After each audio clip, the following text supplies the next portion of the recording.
Welcome to Let's Talk About It with Nathalie Ellis. For so long, talking about mental health has been taboo in our society. The mission of this show is to break the silence, break the shame, and break the stigma surrounding mental health by talking about everyday topics that impact everyday living by the way we think, act, and feel. I am your host, Nathalie Ellis. I am a licensed professional counselor where I work with individuals young and old with their behavior, emotional, cognitive, and relationship issues. And my purpose is to empower, educate, enrich, and motivate my clients to be their best self. And today, our topic is about children's education and mental health. In my practice, I counsel a lot of children who have difficult time at school. And here we are with our special guest today, Dr. Georgia Gary, to talk about children's education and mental health. Thank you for being our guest today. Thank you for having me. Definitely. And so our guest, Miss Georgia, is a retired principal who does educational consulting. She consulted and acted as an ombudsman for students with special needs, including ADD, ADHD, autism, and 504 plans, and others. She's an author of a guidebook for neophyte teachers titled Teaching Teachers How to Teach 101 and Teaching Parents Too. She does training and professional development in leadership trainings. She has taught for over 35 years in the education field. So let's welcome our special guest, Dr. Georgia Gary. Thank you. Great. So Dr. Gary, I hear education is your passion. Tell us about that. It is. I never wanted to be a teacher. And yet, when I started teaching, I fell in love with it. And it became my ministry. And not only is it my ministry, it's my niche. And it's my forte. Because when I look at our young people, when I look at young students, I see my future. I see our future. And so I would tell my students, I would teach them very selfishly in that I would teach them so that one day that if they had to help me in some way, I know that they would be educated. That's great. That's a great mission and a great passion. And so what are some barriers that you notice in the education field? There are so many. As I train student teachers, I tell them that our children today come to school with so many different kinds of bags. Some come with Dollar Tree bags, and some come with Saks Fifth Avenue bags.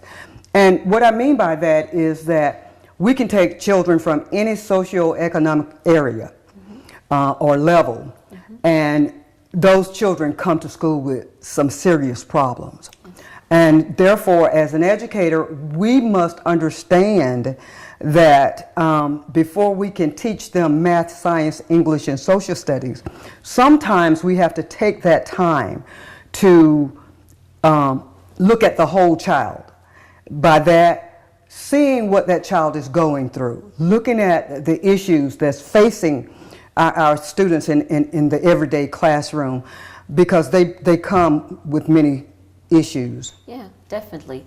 And with issues, we're talking a lot about mental health. Exactly. Yeah. Exactly. So a lot of kids are coming to school with depression, with anxiety, Absolutely. autism, Absolutely. ADD, ADHD, so Absolutely. many things. And in your expertise and in your opinion, these are impacting their learning in the classroom. Oh, absolutely. As I said earlier, sometimes math, science, English, and social studies has to be put on the back burner. Sure. So that we can get to know the whole child, to see what that child is going through, what that child is experiencing in his or her everyday life, because those things do come into the classroom. They do.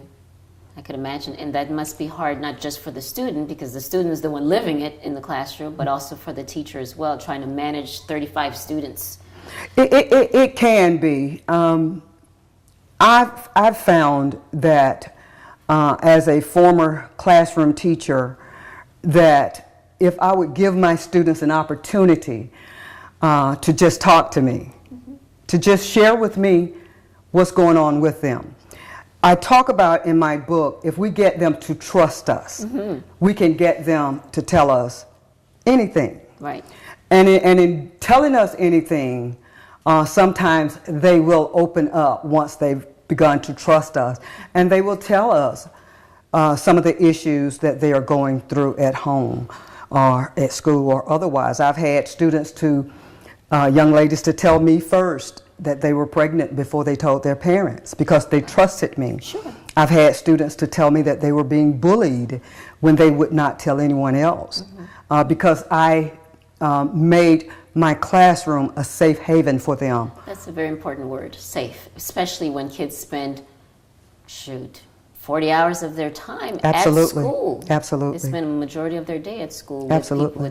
with teachers. Yes. And so making sure that it's a safe environment for Absolutely. them is really, really important. Absolutely. So that's very commendable that you're able to do that, and that kids can feel safe to know that if no one else, they could come to you. Absolutely. And could come to the teachers, and I think that's a big important part of being a teacher too. Absolutely. Is creating that safe environment so that the kids can learn. Yes. Right? Because if you're not safe, it's hard to learn. It's hard to learn. Right. I don't care how bright the student may be, if that student is faced with social problems or any kind of issues, if that child does not feel safe, that child's mind is not on learning. Child's mind is not on learning if they're not safe. I've had kindergartnners who come to school on Monday morning saying that they have not had anything to eat since they left school on Friday. Wow. You know, so it does make it very hard to teach. It makes it very hard. Okay. We'll talk more hard. about that on our next break, after the break. Thank you.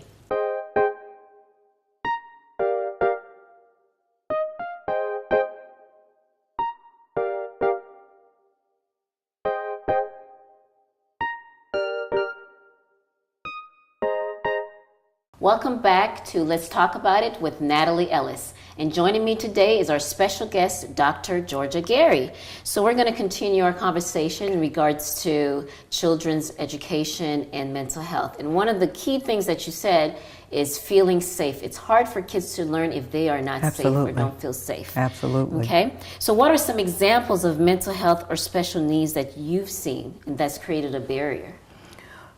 Wow. A plethora of special needs that cause children not to be able to function in the classroom. I've had students whose parents, them and their parents were homeless. Sure. And for the little ones who cannot comprehend that, the only way they can express what's going on inside of them is to act out. Sure. Even the older children will act out because the older children don't want their friends to know their circumstances or their social status, so they will act out. I've had students who would come to school, my seniors, and they would sleep the first half of the morning. And in talking to them, I found out that person, that 17-year-old, is the one who's working, taking care of his or her family. Sure. So as a result of all of that, these kinds of emotional issues can really weigh heavy on whether it's a kindergartner, and I've seen it from pre-K to 12th grade. Sure.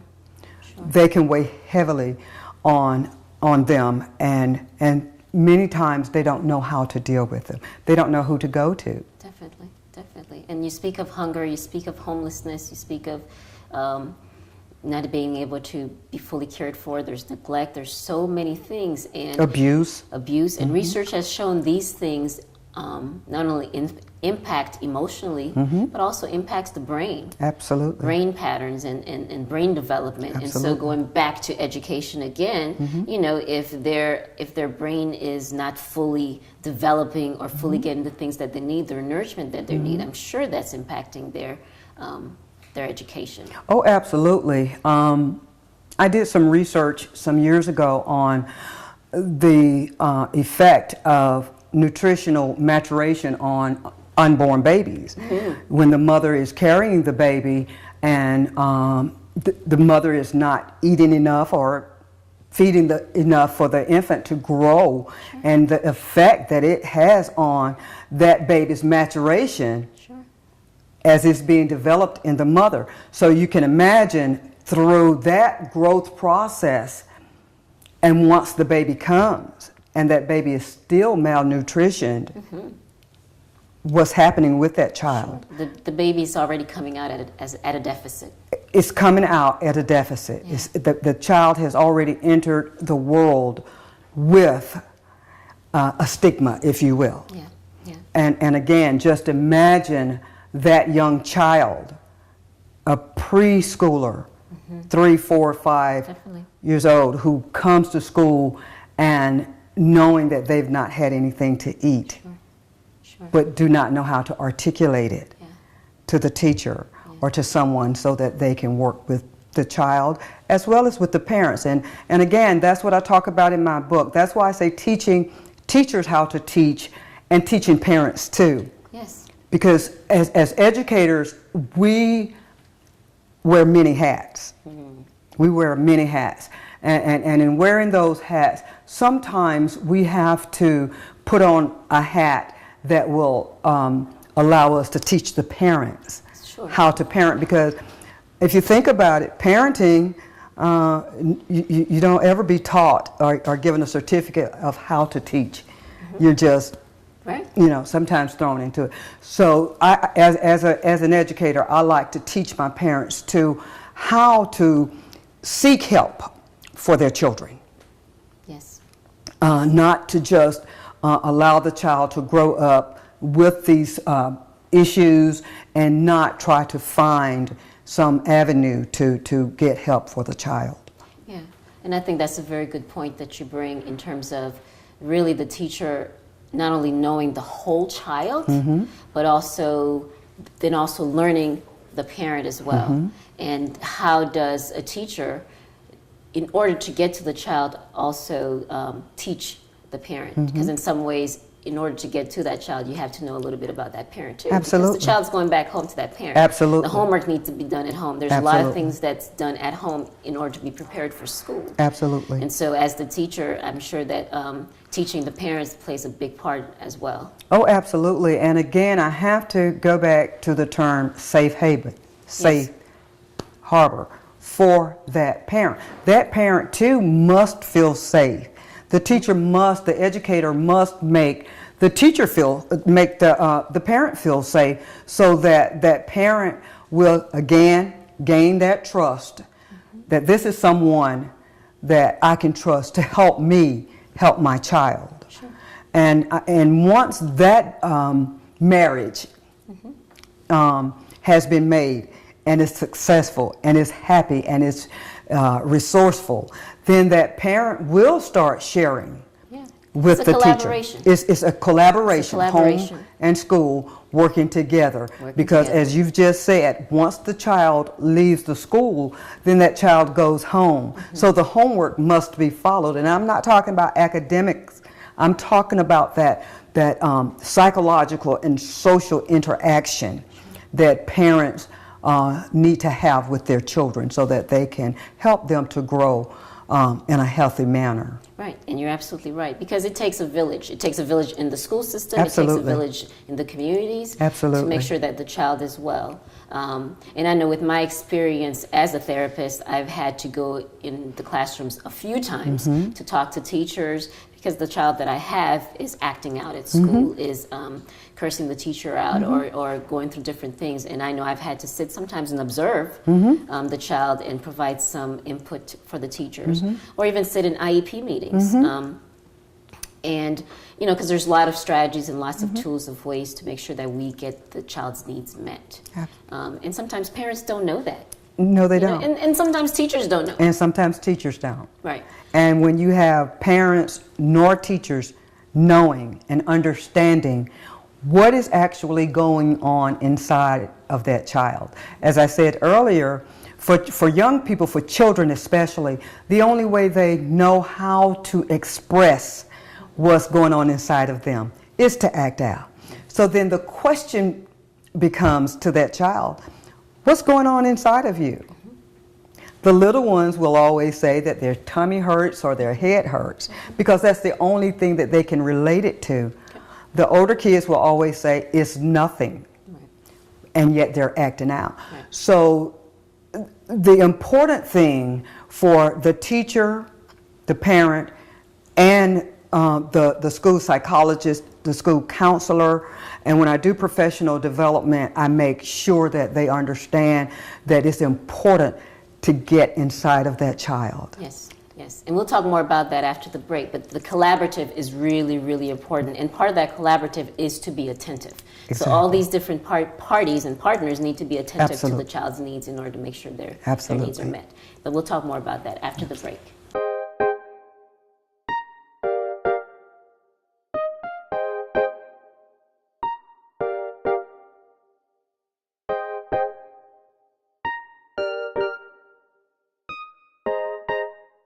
Thank you for joining us on Let's Talk About It with Nathalie Ellis. And again, we have our special guest, Dr. Georgia Gary, talking about education and mental health.